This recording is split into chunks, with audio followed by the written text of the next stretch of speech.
Welcome to the Blinded Truth podcast. And this is another truth shot where real stories meet real healing. I am your host, Destinnee Vance. And today's episode is titled Love and Grief Can Sit at the Same Table. And when I was thinking about this episode, I was like, it's going to be a good one, but I'm going to have to try to get through it without getting teary eyed. And this conversation is for the moments when your heart feels full and heavy at the same time. When you're celebrating love on the outside, but quietly remembering someone you've lost on the inside. And it's also when joy shows up, and so does memory. When you realize that healing doesn't mean choosing one emotion over the other.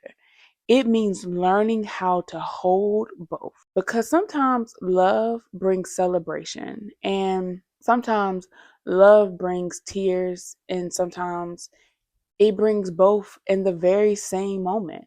This episode is brought to you by Destiny is by Choice, because your journey, your voice, and your truth matters. Again, I'm going to try to get through this. So let's talk about it. All right. I want to kind of get real.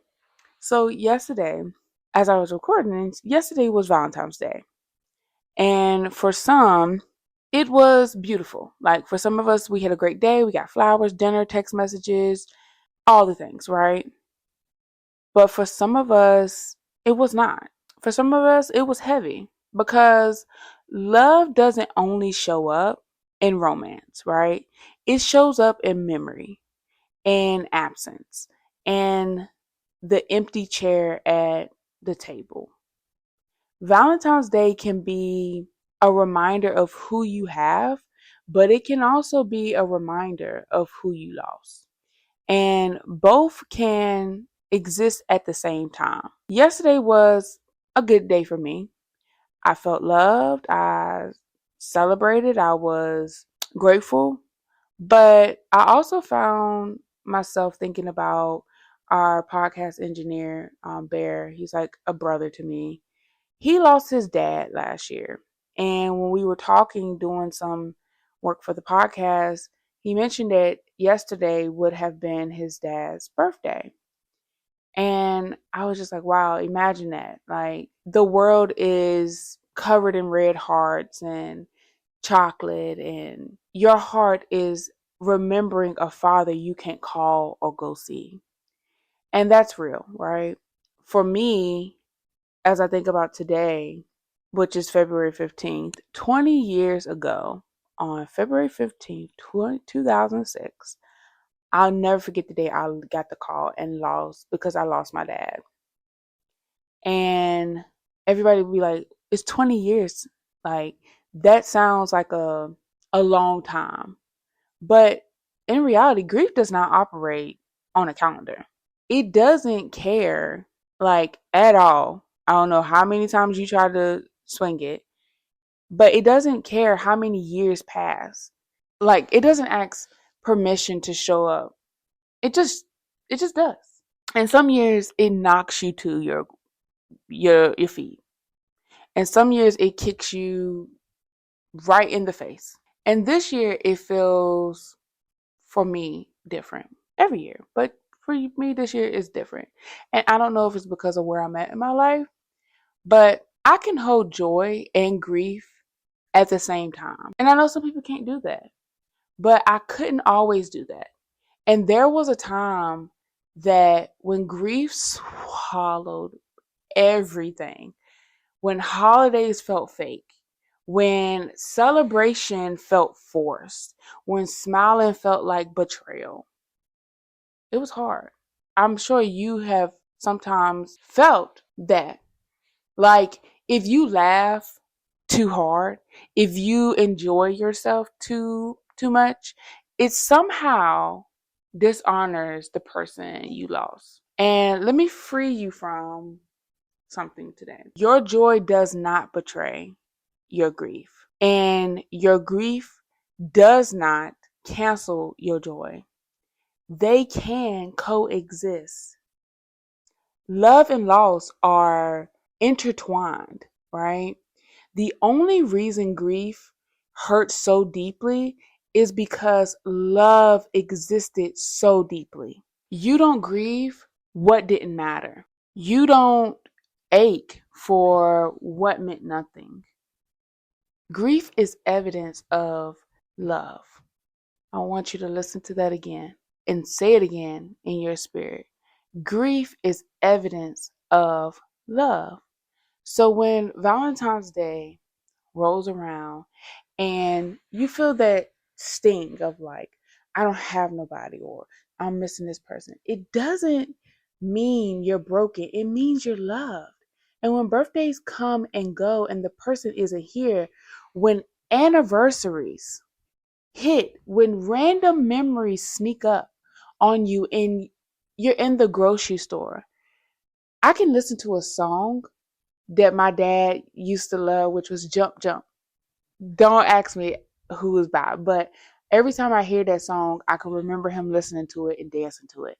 And I just sometimes weep, but I can see him, but I'm having a good moment. But it doesn't mean that you're weak. It actually means that you're human. And yesterday I was celebrating love. Today I'm remembering loss. And both are sacred for me because both shaped me. My father has been gone 20 years. 20 years of life lived without him physically here. And 20 years of learning how to navigate milestones, motherhood, growth, healing without that voice. That's not light. That's not something you just get over. But here's what I've learned, right? Grief evolves. In the beginning, grief is sharp, it's loud, it takes up the whole room. Over time, it can soften. Not because the love fades, but because you grow around the pain. You don't move on, you move forward.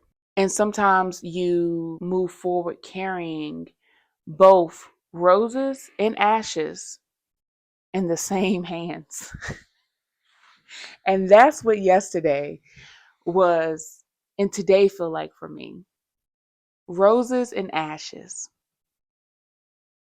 Celebration and remembrance. Laughter and tears. And I want to speak to the person who felt conflicted this weekend. The one who posted the cute picture but cried later that night. I want to speak to you. The one who went out to dinner but stared at their phone, wishing they could text someone who's no longer here anymore. The one who lost a spouse, a parent, a sibling, a child, a friend. I lost a father and two siblings. And here's what I want to tell you. You are allowed to feel both. You don't have to pick one or the other. You don't have to be all joy. You don't have to be all sorrow. You can say, I am grateful, and also say, I miss them.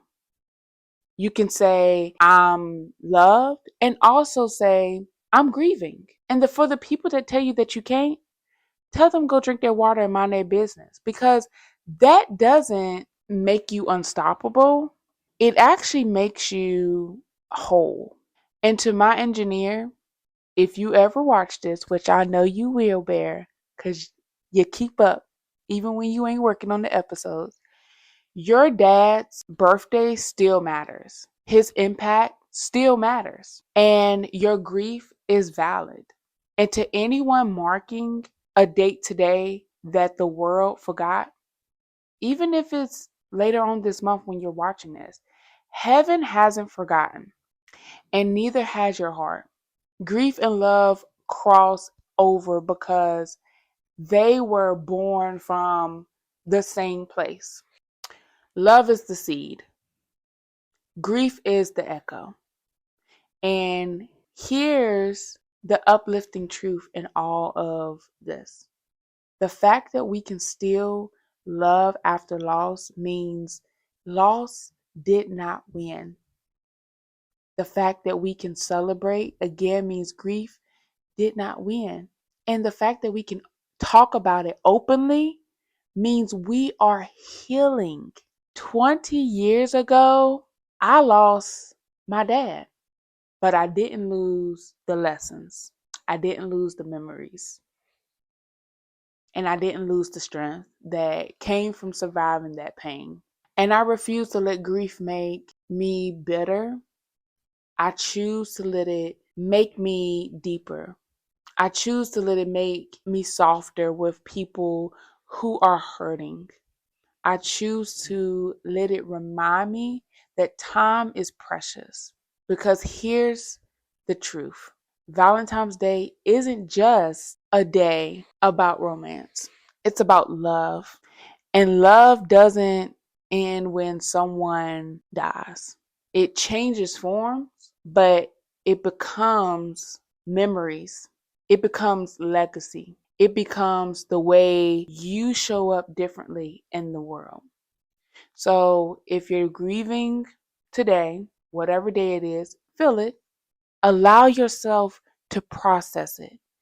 And if you're celebrating today, enjoy it. If you're doing both, you're stronger than you think. Let grief refine you, not define you.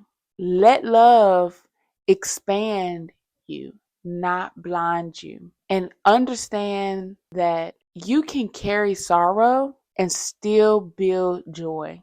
You can miss someone and still move forward. You can honor the past and still create a future. That's growth. That's maturity. And that's healing. And it's truth. So remember, your destiny is by choice, not by chance. Until next time, keep walking in your truth. Bye.